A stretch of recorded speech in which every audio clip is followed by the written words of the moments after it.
So welcome. It's 12:02. I'm a little bit late, or at least 1 minute late. I like to start on time. This is Jerry Stengel, your host and presenter for today's session. And I guess you're wondering why me talking about business planning. So for the last 15 years, I've been writing business plans both for myself and my businesses, meaning Ventuneer and another business that I had, as well as doing it for clients. I have been very active in business planning competitions and um, have had a couple of award-winning business plan competitions. So for the Yale Goldman Sachs Business Planning Competition, I was the coach and writer for a rescue mission that was starting a dollar store, and they were a grand prize winner, winning $100,000 for an Urban League business planning competition. My team came in second. I've been a judge for the Social Innovation Fund, and I've actually written a little bit about dotting your I's and crossing your T's when you're participating in business plan competitions. I'm a coach and judge for the Social Impact Exchange business planning competition, which is going on now. So without further ado, I want to get into the start of this conference and or this webinar. I think we have a mix of both for-profits and nonprofits and startups and mature businesses. So I'm going to try and cover all of the different levels and help you get ready to grow your business through planning. So as I said, um, business planning is a favorite of mine. I think it's because I grew up in market research and competitive analysis, but it's something that I thoroughly enjoy. So for some of you, maybe even most of you, business planning is right up there with fear of public speaking. For me, it's actually exciting. I approach each business plan as an artist would approach a blank canvas. It's creative. It satisfies my need to explore and discover. I'm going to give you some practical tips so it becomes easier and less intimidating for you. I'm going to give you the who, what, when, and why of business planning.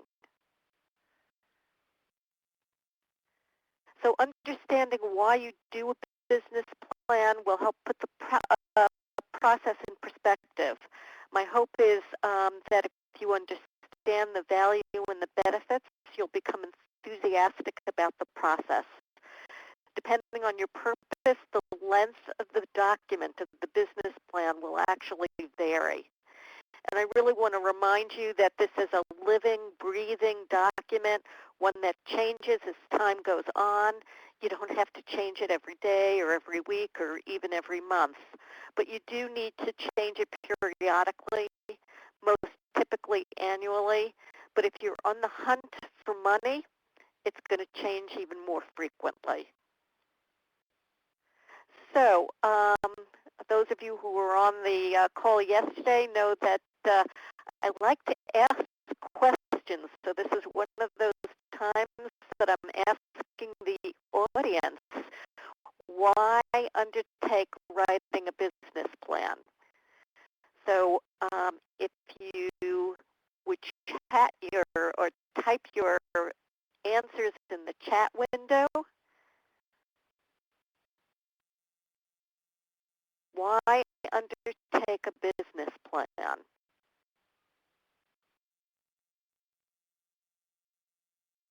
And I know we have a small group today, and it may be a shy group, but Monique is typing, so I'll wait for her answer.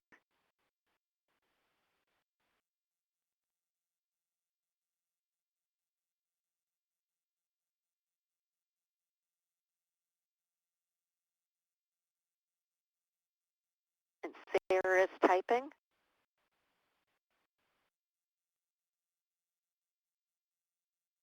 Achieve focus in business goals and increase chances for success. Oh, Sarah, you said it well. Terrific. So yes, I think that the planning process helps you um, uncover some risks and figure out contingencies, understand the marketplace better. Developing a plan is important to assist with guiding your organization in a direction that will be beneficial to your overall growth, and I totally agree about that.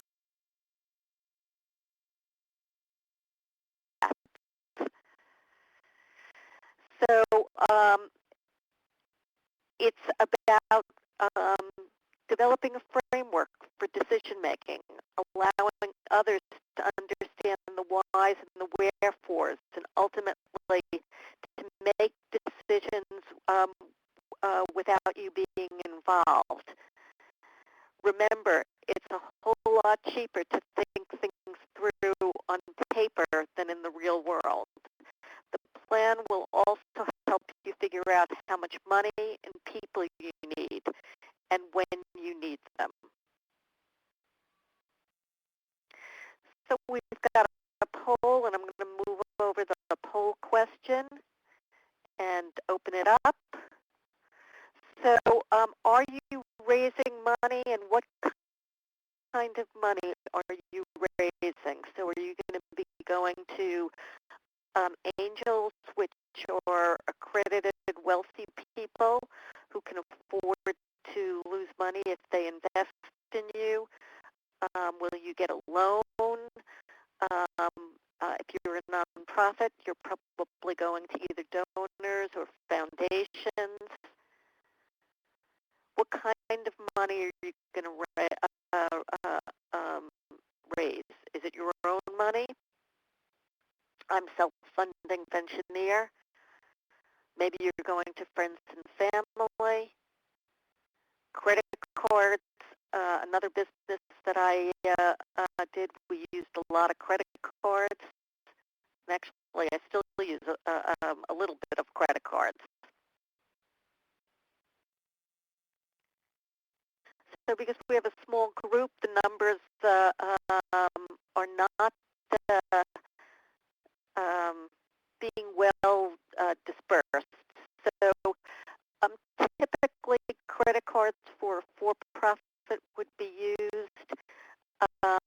If you're already in existence, you may be using profits and be growing organically. And it's not uncommon for startups, as I said, to be self-funding, to be using credit cards, friends and family. Nonprofits are going to be using or going to foundations, major donors, and maybe even venture philanthropists.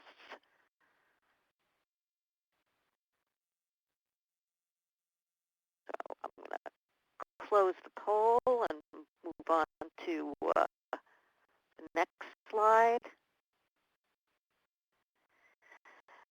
So the length of the plan depends. It's only logical that the plan will need to be longer if you're raising a lot of money and raising it among more sophisticated lenders. If you're doing the plan just for you, the plan doesn't need to be more than 5 to 7 pages, and it can be in an outline format. Friends and family, you know what? I think you should do about 10 pages.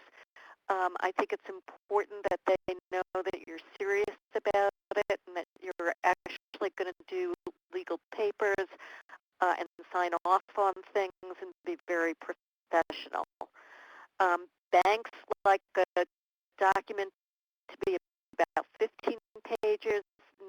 not too long and not too short.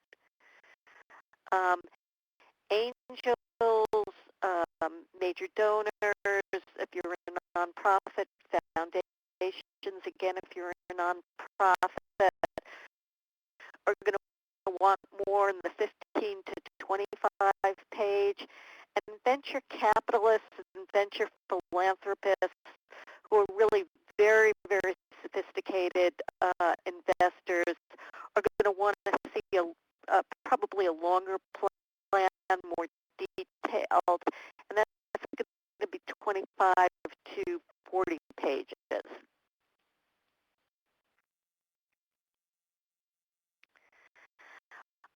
Time was you did a plan that projected 5 years, not just 5 years out, but 10 years out.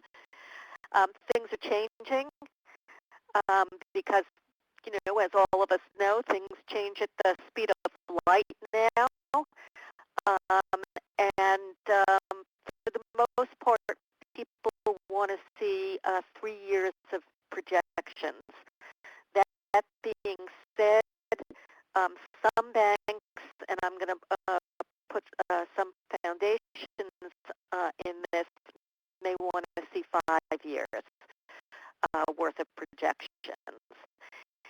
And if you're asking somebody for money and they want, a longer time frame on projections, guess what? You're going to have to give it to them.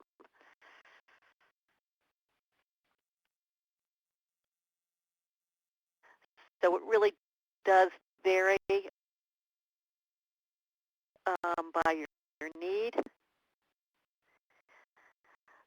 For those of you who have a team involved, it really helps when everyone knows who is responsible for doing what.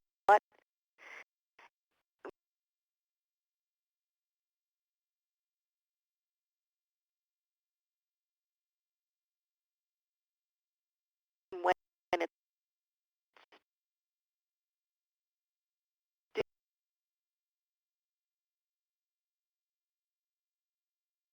due. This isn't the end-all or be-all of project management charts, but it gives you a structure so you can fine-tune it for your own needs.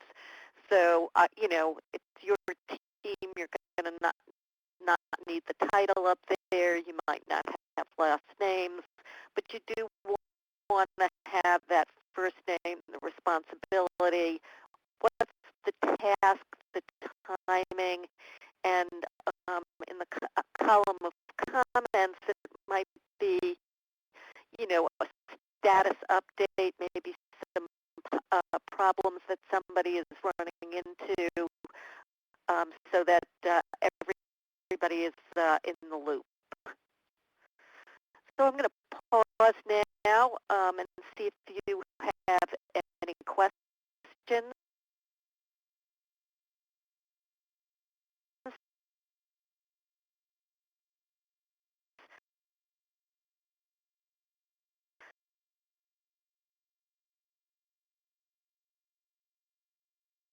Those of you who have taken sessions with me before know that I like to pause periodically and allow you to ask questions. I want to remind everybody that I'll be sending a link to the recording in probably about 48 hours and a copy of the slides. And we have a quiet group today, so I'm going to move on, but feel free to ask questions at any point, and I'll get to answer them at the next break. Believe it or not, you're not pulling things out of the air.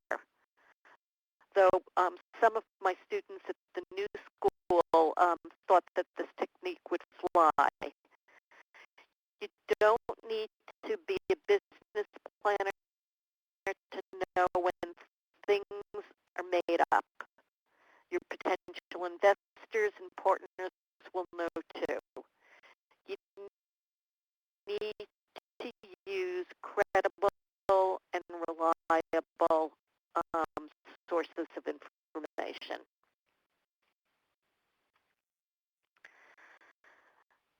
So again, I want you to chat in why research the feasibility of your business plan, of your business rather. It's similar and a little bit different than the overall plan.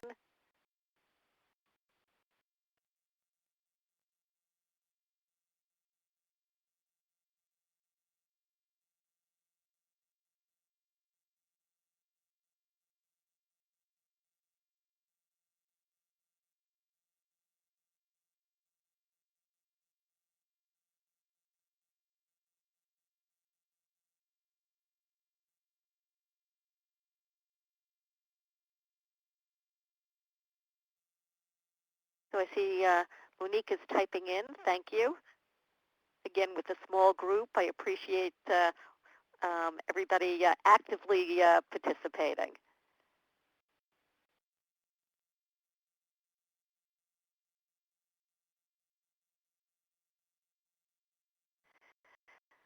So while Monique is typing, I would just want to talk through a little bit about understanding your business model. You may be adding a new product line or just starting out. You need to make sure that you're actually going to be making money. I've had students whine at me saying it's just not fair. Why won't customers pay what I want them to pay? Sometimes they're not going to see the value in the product line. You know what? Sometimes life isn't fair. You need to be able to define who your customers are so well that anybody who hears the description of them, they'd actually be able to know who they are if they see them on the street. So Monique says researching the feasibility will assist you with determining if there is a need for your business. Absolutely. And give you a better feel for determining your success rate. Absolutely. So you can actually find numbers that will help you project your sales rates. And I'll talk a little bit about that as I talk about the kinds of things you're looking for and the sources of information. So the research will actually be able to help predict your success rate.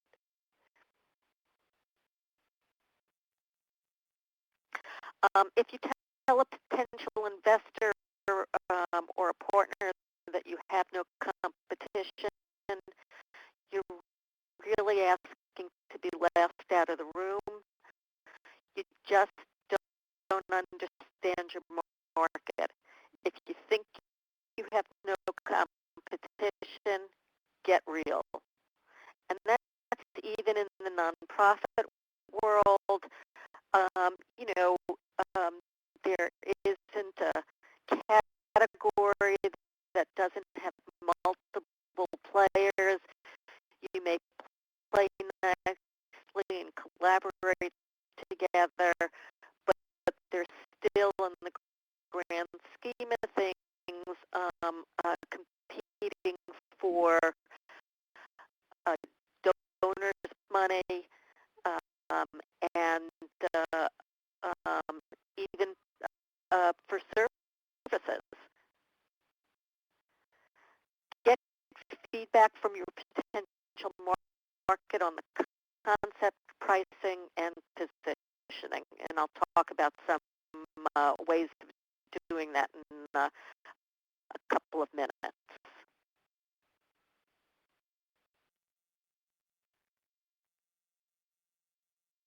So where do you look for information? And again, I'll ask for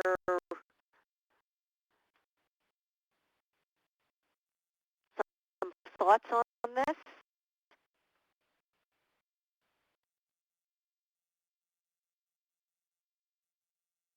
You're all going to be starting businesses, or you're in business. What are your sources for information?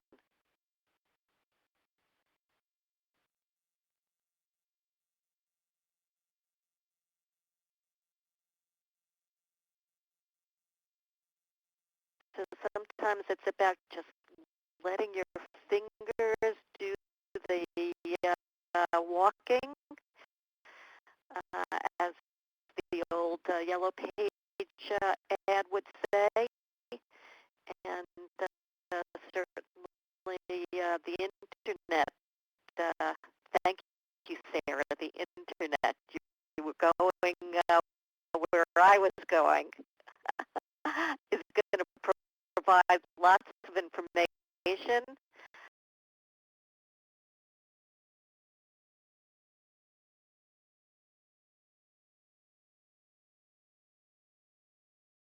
Environmental scans of your market. So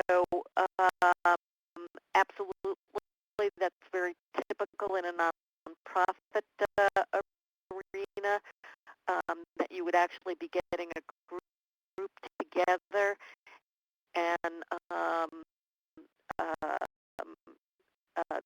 they might be all of your different stakeholders and brainstorming about all of the different assets you have access to. And of course, you would be doing that environmental scan. So there's lots of ways that we talk about the marketplace analysis in the nonprofit world. It's not unusual to call it an environmental scan. So keyword searching, trade associations and publications are among my favorite, and sometimes they charge for that information, but you can usually get access to that if you go into their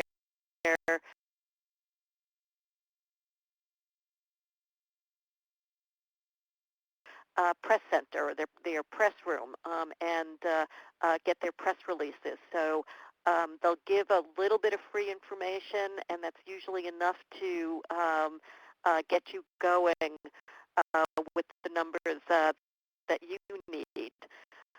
Um, Government agencies, um, the Census Bureau is a deep, rich source of information about people and businesses, geography, um, corporate annual reports are terrific. If you invest and you have you invest with a full service company like Merrill Lynch, they may be happy to provide you with their investment resources private research firms, such as if you're in the technology world, IDC, Forrester, Jupiter, um, uh, provide a lot of research. And again, um, you don't have to pay for that research. You simply can go into their press release section, and they're going to highlight their research results, and that's usually going to be enough for you. Online computer databases, I actually worked for the forerunner of Factiva when I was at Dow Jones. Um, they're fabulous. You can keyword search thousands of publications, newspapers, business magazines, but they can be pretty expensive. So in some cities, you can go to your local library. Not all of the libraries will have access to it. I know that the 34th Street library in Manhattan does, both Nexus and Factiva, and you can use those services for free. I've also relied on the goodwill of friends, and sometimes they've done those kinds of searches for me. Shop the competition, and that's really one of the best ways of finding out about the competition. When I mentioned the rescue mission, which started at a dollar store, and the social enterprise director went to every single dollar store. She chatted to everybody, and yes, she's warm and friendly, but you'd be shocked how much information she gleaned, from store hours to employee issues, just about anything she wanted to know. She got answers to. Conducting your own research, and I'll go into that a little bit more. But I was very creative when I did a coffee shop for a homeless organization. So as I mentioned, I do a lot of work for nonprofits starting for-profit organizations. And we actually used, we paid the people that we were servicing, the homeless people. We gave them a stipend to go out there and do street intercepts to find out whether the neighborhood folks would pay a little bit more for coffee. And the answer was yes. So even in a low-income area, people would pay not Starbucks prices, but more for a good tasting cup of coffee. So what are you going to look for? And I think, oh, great.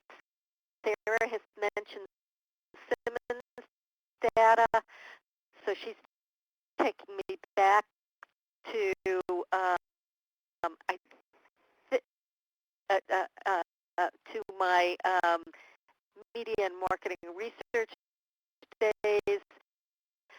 So there are um, uh, services like Simmons and MRI Media Research uh, Inc. that provide a lot of research data to um, uh, magazines and publications and television networks, and you can glean an awful lot of information from those services.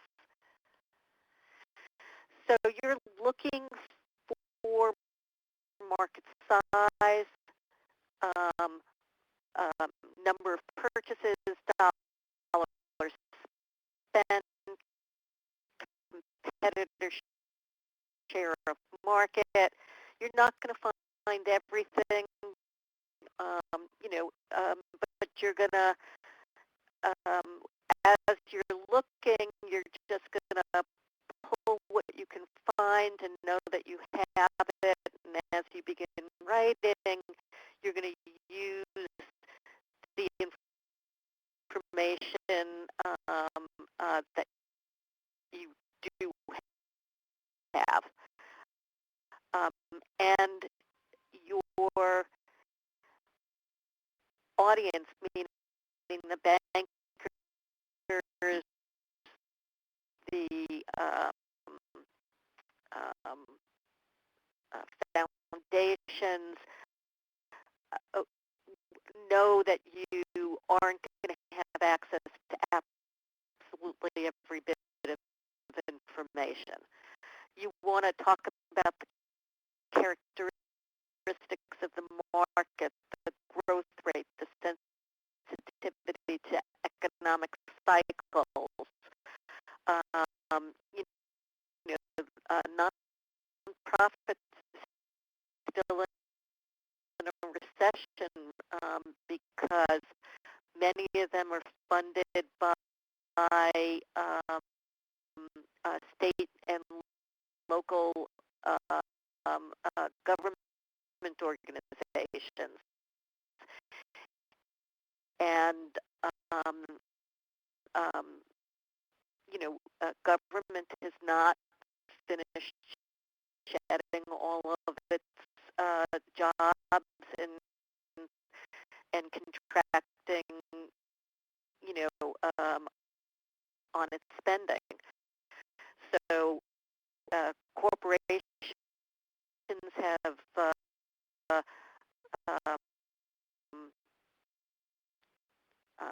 now come out of the recession, and small businesses, they came out of the recession last year. Small business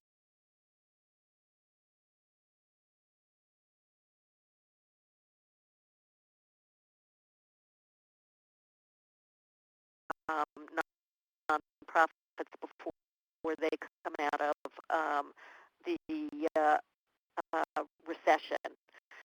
You want to talk about seasonal cycles. So, in cold weather, homeless rates are up. Um, Holiday seasons are where most of the shopping for retailers is going to come from. By analyzing market segments, you may discover an underserved niche. As I mentioned, the homeless organization that I work with and now on the board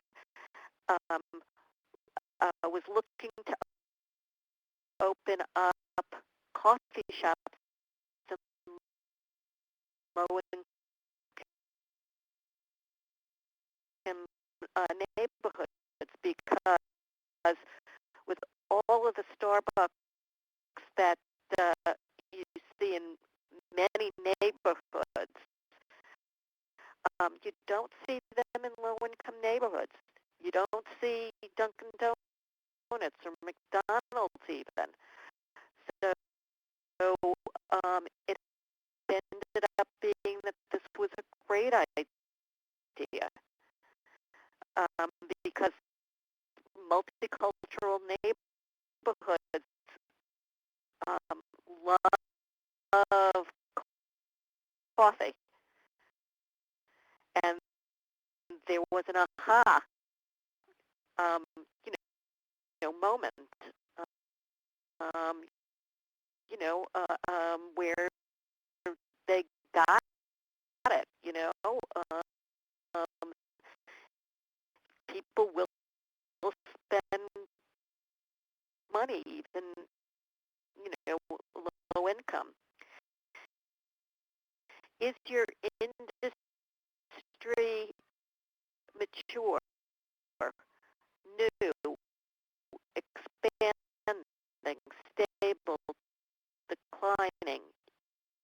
Even declining markets have opportunities. I think all of the new or dramatically changed industries that have resulted just from the birth of the web.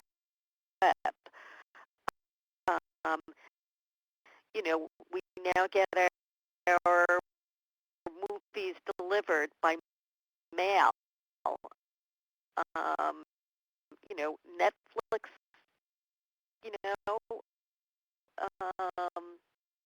well, actually, there's been so many changes. First there were small independent retail stores that were replaced by Blockbuster. Now Netflix has kicked Blockbuster off the pedestal and it's king of the hill, so to speak. Google and Yahoo, without the internet, what kind of service would they be doing? Stock photography has been deeply impacted by, the fact that you've got Flickr and other less expensive photography out there. eBay is a whole new way of shopping. Telephone, we've seen, or at least in my lifetime, I've seen many, many changes with the telephone service. From the oh gosh, what's the word that I want to say? The breakup of AT&T into smaller regional companies, and the startup of discount services like Sprint and MCI to internet services like Vonage and Skype. We've seen a huge change and shift in telephone services. There's sociological changes. So there's something called HOS, which is lifestyles of health and sustainability. Who's targeting this group? Whole Foods, Trader Joe's, Patagonia, Cliff Bar, Method, Seventh Generation, Stonyfield Farm. There's regulatory changes. I mentioned, you know,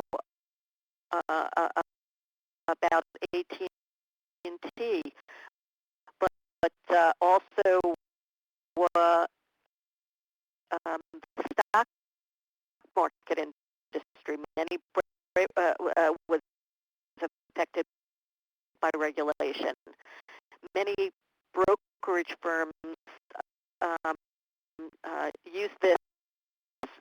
Well, in 1975, the SEC mandated negotiated commission rates for all security transactions. Most brokerage firms use this as an opportunity to raise prices. Chuck Schwab used it to drop his prices. He was able to do this by appealing to people who didn't need the value-added services like advice and research, which a full service brokerage firm provides. Discount services were born. I already mentioned the Ma Bell situation. Political. Think about the changes in and around fair trade, which helps producers in developing countries get higher prices by using sustainable farming methods. There's lots and lots of, and also paying a living wage. It turned out that commodity products into products that people are willing to pay more for. And this goes from coffee to cocoa to sugar to tea to even milk. Milk here in the United States, that's the premise of Stonyfield. Every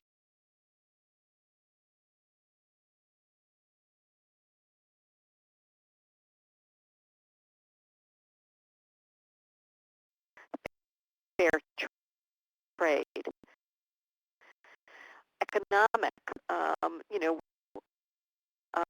I just detailed the differences, or I sort of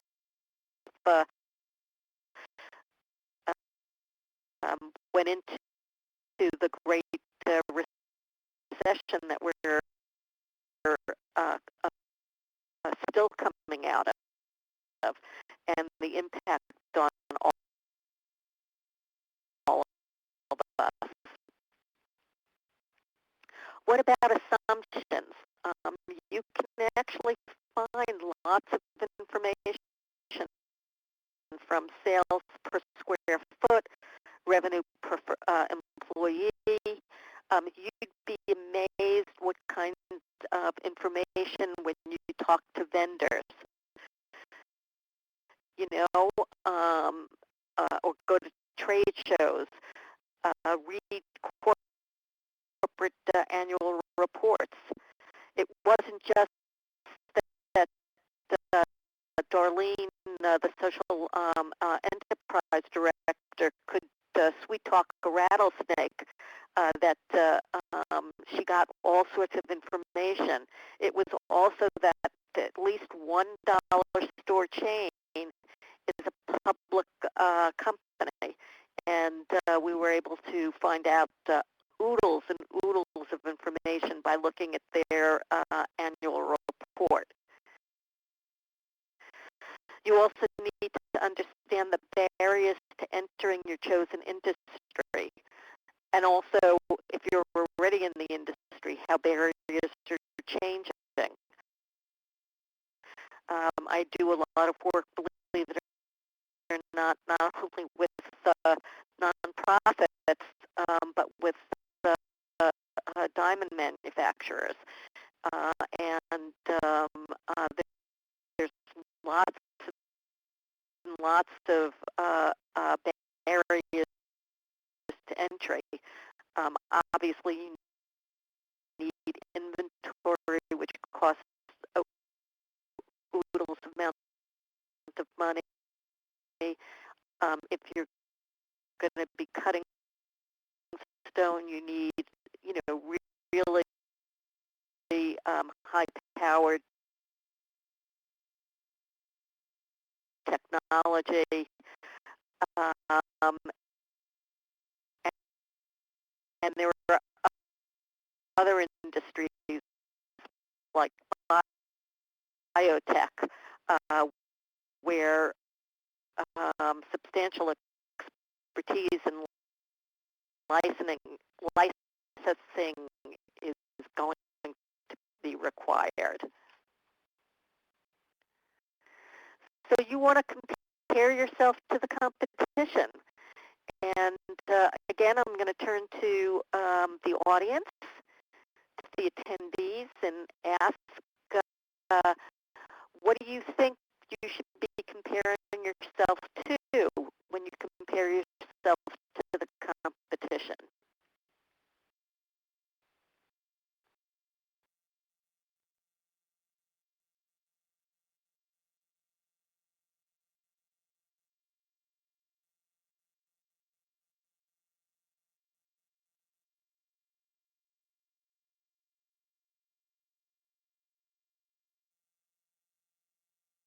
Okay, so it looks like nobody up. Sarah is typing. Thank you for saving the day. So some of it is about the criteria and quality that you're comparing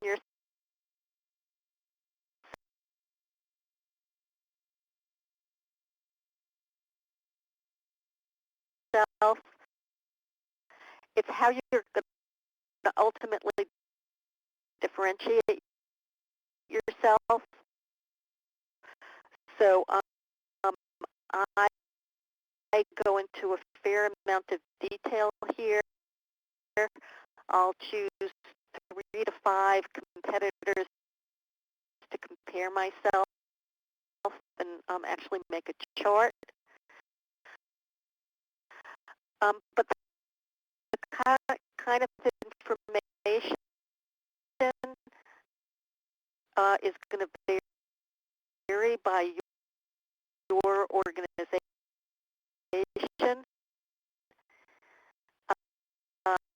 Um, it could be the length of time that you're around.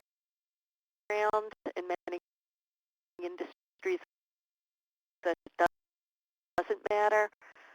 Quality probably is the number one. But actually, you could be the low-cost provider.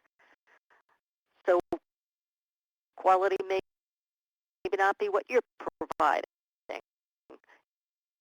It could be exclusivity or pricing. The list goes on and on. Each product line is going to have different features and characteristics. so you can brainstorm this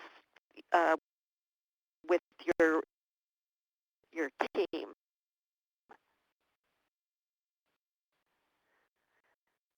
So again, I'm going to pause, let you ask some questions.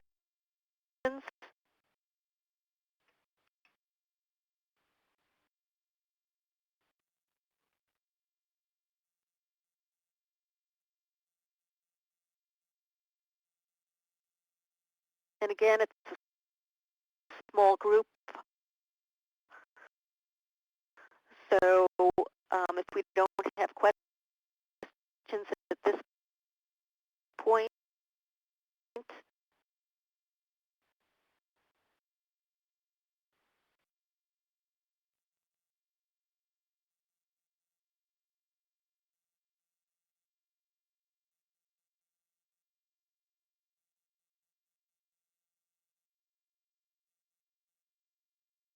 I'll move on.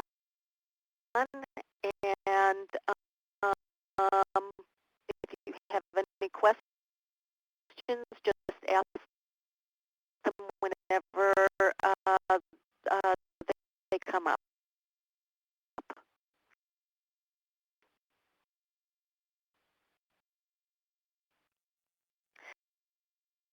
There's some flexibility in the business plan,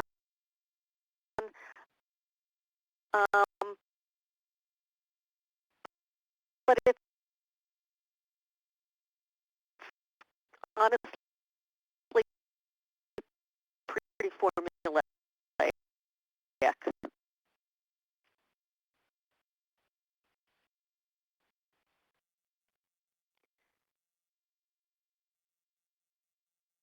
So obviously, you're going to have an executive summary, which is written last. It's short, and I'll go into more detail about this in a few moments. I just want to give you sort of the grand layout of a business plan. I'll sometimes combine the company summary and description of the business, depending upon how long or short the business plan is.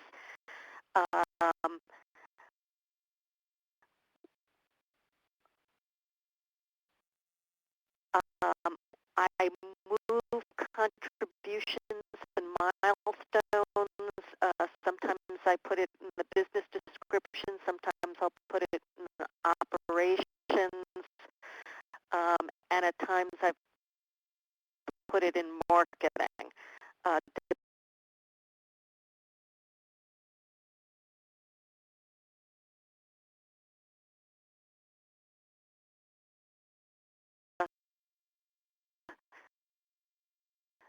A particular section, and I think it's a critical one because it's really mapping out how much money you need, what you're spending it on, and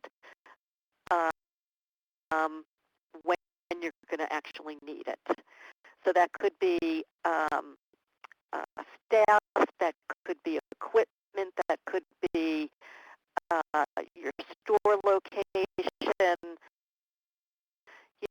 How long is it going to take you to build out the store location? How long is it going to take for you to customize your customer relationship management software?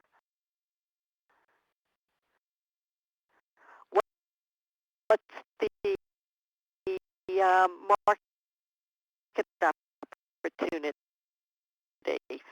Um, I like to put my competition in this section. Other people like to put competition um, in other sections. The market opportunity in the nonprofit world may be called the environmental scan. It could be called industry analysis. It's got lots of different names.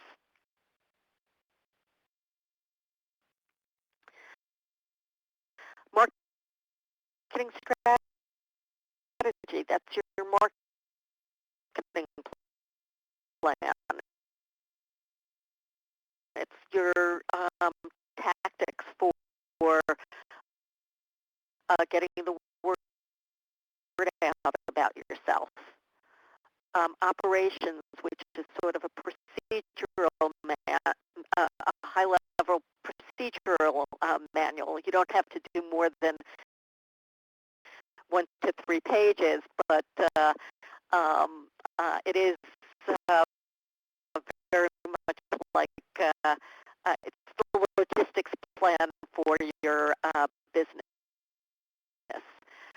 Your staff and management,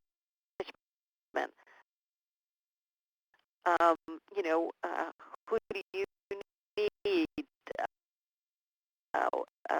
What is their experience? What will their job responsibilities be? Of course, the financial information.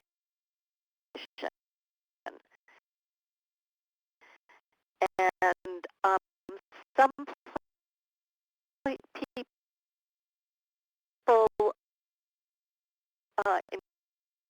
include risk factors and contingency plans in their business plans. I don't always. It really depends. It's not critical,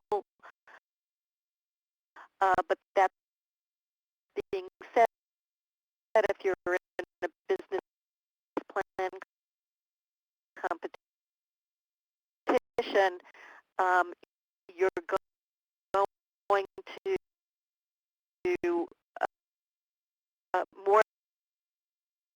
more than likely you're going to have to address this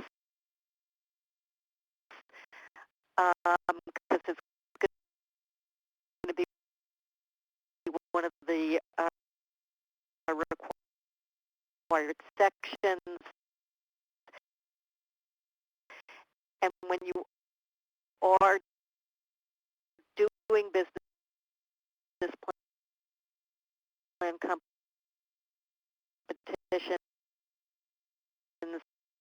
they're usually going to tell you a set format, and you're going to have to do it in that format, whether you like it or not. So yes, I've been to other people's wills when